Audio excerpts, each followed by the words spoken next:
दोस्तों नमस्कार। मैं सुनील आकाश। आज उद्धव ठाकरे बिल्कुल अव्यावहारिक और अक्षम नेता सिद्ध हो रहे हैं।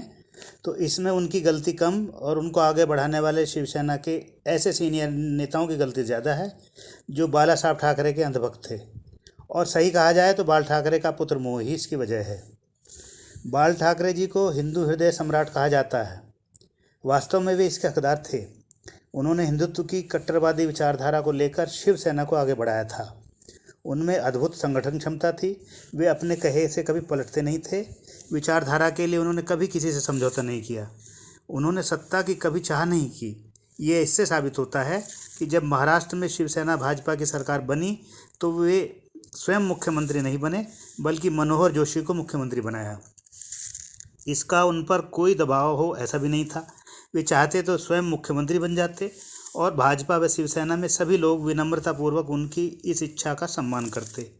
यही नहीं, मनोहर जोशी को हटाया तो उन नारायण राणे को मुख्यमंत्री बनाया जो अब भाजपा में हैं और केंद्र में मंत्री हैं। सोचो, ऐसे त्यागी तपस्वी व्यक्ति का महाराष्ट्र में कितना सम्मान होगा।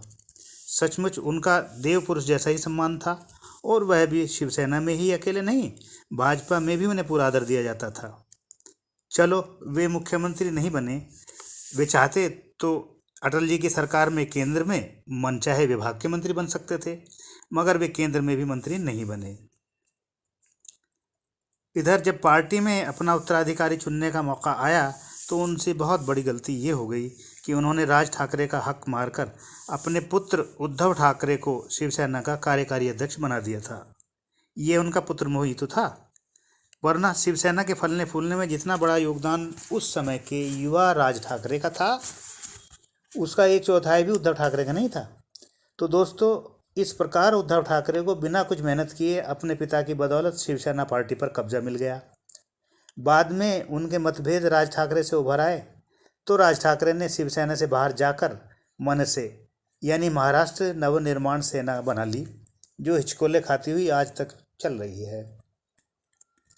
भाजपा ने बाला साहब ठाकरे का सम्मान रखते हुए उद्धव की शिवसेना से ही गठबंधन बनाए रखा। बाला साहब का निधन हुआ और उद्धव ठाकरे कार्यकारी अध्यक्ष से पूर्ण अध्यक्ष बना दिए गए। राज ठाकरे से उनकी दूरियां और अधिक बढ़ती चली गईं। यही नहीं, उद्धव ने अपनी सत्ता लोलुपता का मुखर संदेश भी देना शुरू कर दिया और बीजेपी को ऐसे ही दबा कर रखना चाहा जैसे वह बाला साहब के समय में रहती थी। बीजेपी तब बाला साहब का लिहाज तो करती थी, वो उद्धव का लिहाज क्यों करती? वह भी तब जब उद्धव आलस्य में थे और शिवसेना के लिए कम और अपने रुतबे के लिए ज़्यादा चिंतित रहते थे, जबकि भाजपा का जनाधार लगातार बढ़ता जा रहा था।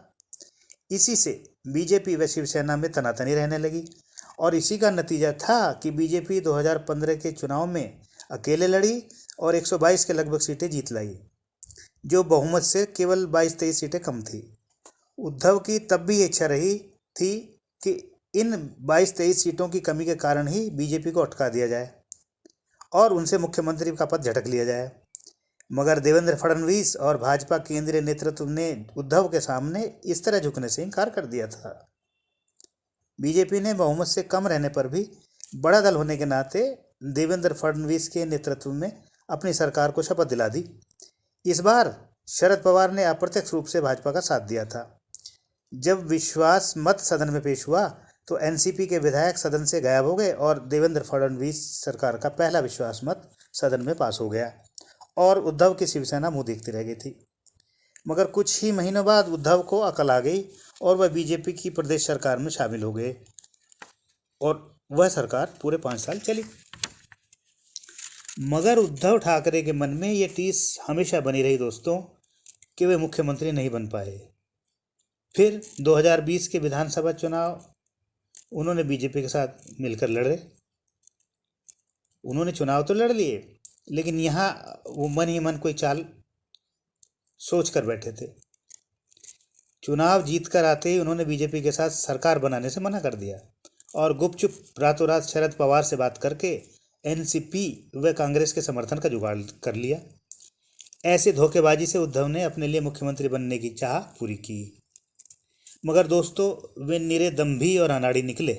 बात बात पर बीजेपी से बैर मोल लेना, अपने ही शिवसेना के हिंदुत्ववादी शिंदे जैसे नेताओं की अनदेखी करना और कांग्रेस व एनसीपी की तरह मुस्लिम तुष्टीकरण की जिस राह पर वे चले उसने उन्हें अपनी पार्टी में ही अकेला कर दिया। संजय राउत जैसे सलाहकारों ने उनकी लुटिया डुबो दी। तो दोस्तों, इस मुद्दे पर आज इतना ही कहूँगा।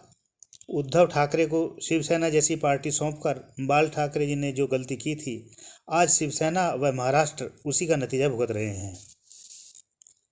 ये वीडियो आपको पसंद आई हो तो कमेंट बॉक्स में अपनी राय ज़रूर लिखें। इस वीडियो को लाइक करें, शेयर करें और कृपया सब्सक्राइब करना तो बिल्कुल न भूलें। नमस्कार।